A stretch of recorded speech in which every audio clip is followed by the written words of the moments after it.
સુરતમાં આજથી હેલ્મેટનો કાયદો ફરજિયાત કરાયો છે, જ્યારે હેલ્મેટ ન પહેરનાર સામે દંડાત્મક કાર્યવાહી શરૂ કરાઈ। સુરતમાં આજથી ટુ વ્હીલર પર હેલ્મેટ પહેરવું ફરજિયાત છે। R2 ટ્રાફિક પોલીસ દ્વારા ગોટલાવાડી ખાતે હેલ્મેટ વગરના લોકોને રોકી દંડ કરવામાં આવ્યા। અત્યાર સુધી પોલીસે અનેક હેલ્મેટ જાગૃતિના કાર્યક્રમો કર્યા છે।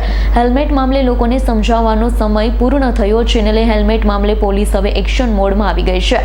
સુરતના તમામ પોઈન્ટ પર પોલીસ તૈનાત છે અને ટુ વ્હીલ પર હેલ્મેટ ના પહેરનાર સામે દંડાત્મક કાર્યવાહી કરાઈ રહી છે। સાથે એક ઈ ચલણ જનરેટ કરવાની કામગીરી પણ હાલમાં ચાલુ છે।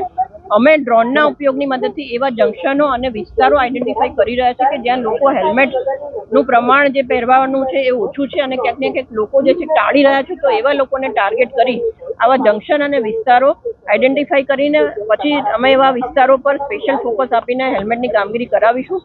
સાથે સાથે હું એવા 70 થી 75% સુરતીઓ કે જે અત્યારે હેલ્મેટ પહેરીને નીકળી રહ્યા છે તેમને ચોક્કસ અભિનંદન આપીશ કે સ્વયંશિસ્ત તેમણે સિગ્નલમાં જેવું દાખવ્યું હતું એવું સ્વયંશિસ્ત તેમણે હેલ્મેટમાં દાખવ્યું છે। પરંતુ બાકીના 20 થી 25% લોકો જે હેલ્મેટ પહેરીને નથી નીકળી રહ્યા એમને હું ચોક્કસ ચેતવણી આપીશ કે તમે તમારી સુરક્ષાની ચિંતા નહીં કરો તો તમારા સુરક્ષાની ચિંતા, તમારા જીવની ચિંતા અમને છે।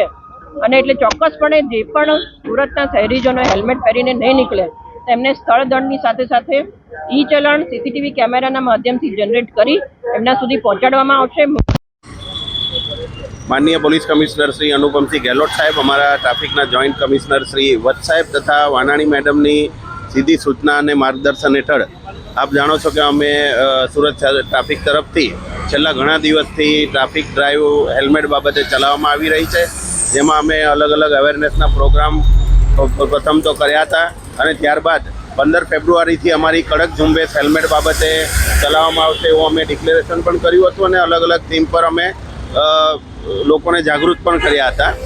અને એના કારણે આપ જોઈ શકો છો રોડ પર કે લોકો હવે મોસ્ટલી હેલ્મેટ પહેરતા થઈ ગયા છે, પરંતુ જે લોકો હજી પણ હેલ્મેટ નથી પહેરતા, પોતાની સુરક્ષાને પણ ધ્યાને નથી રાખી રહ્યા, એના માટે અમે આજરોજ અલગ અલગ વિસ્તારમાં અમારી ટીમો ઉતારી છે રોડ પર અને એ લોકો સખતમાં સખત ચેકિંગ કરી રહ્યા છે અને કોઈ પણ વ્યક્તિ હેલ્મેટ વગર હોય તો એને ફાઇન કરી રહ્યા છે।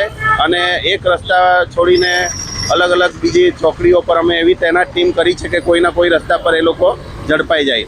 અમારો હેતુ ફક્ત ને ફક્ત એમની સેફટી માટેનો છે, દંડ અમારું પ્રાધાન્ય નથી, પરંતુ પોતાની સુરક્ષા માટે એમણે હેલ્મેટ પહેરવું ખૂબ જ જરૂરી છે। એકવાર ફાઇન થશે તો અવશ્ય એ લોકો પણ હેલ્મેટ પહેરતા થઈ જશે, જેના કારણે અકસ્માતમાં જે મોતના બનાવો બને છે એમાં ધરખમ ઘટાડો પણ થશે અને એ લોકોની સુરક્ષા પણ વધશે। Bureau report S9 news Surat.